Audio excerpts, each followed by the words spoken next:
ارحبوا يا المطاليق، الله حيه طبعا. وبدي ما صورناكم فلوق. قلنا ذا اليوم ضبط لنا فلوق. ايش هو؟ تعالوا بنضبط لنا كنافه. هذه المقادير ما ادري ايش اسمها، زبيده النجر عشان اطحن فيه السكر. الله الله معدتهم ذي نص قد كلينا منه قد لهطنا. خليكم معنا في الطبخ. الحين قطعناها ونتفناها فوق الطاوه، ونتفناها صغار تعار، ونحط لها ونحط ملعقتين سكر ونهرس نطحن لين يجي معنا طحين السكر، وبنحطها على الكنافه ونقوم نخلطها ونضرب عليها بالزبده ونقوم نخلطها مع بعض. وللحين قمنا نعجنها ونعجنها لين حاولناها تستوي معنا. ودهنا الصينيه قص الخبازه بالزبده، وبنحاول الحين باقي نفرك. رب الله يجملها تزين معنا. ونحط طبقه اولى، نحن لازم نحط طبقه اولى اكيد. ونقوم نهرسها لكم معنا، ونقوم نهرسها طول العمار بذا. طبعا هو وسخ، رب الله يجملها بقوه ما عندك علشان ايش تزبط معنا. وضغطنا هذا الحين لين استوت.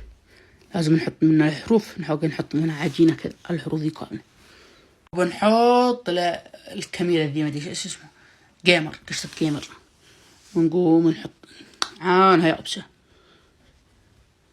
وذا الحين سوينا القشطه الجيمر نسويها ونحط باقي من العجينه ذي. وذا الحين سويناها وبنحطها على الغاز على نار هاديه تنور شوي علشان تحتر وتزبط وتزي معنا. ضبطنا الشيره، حطينا كاستين سكر وماء لحد العيون عشان تجي لنا الشيره مزبوط. اشوفكم ان شاء الله انها زبطت. بسم الله.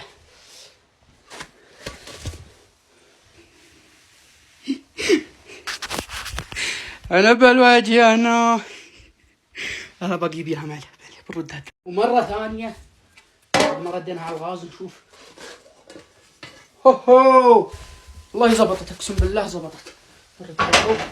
ورعانا يا الهي ماذا ارى.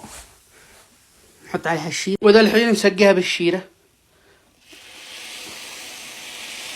ايوه، ونحطها برا لين تبرد وناكلها انا واهل الحلال. بسم الله الرحمن الرحيم.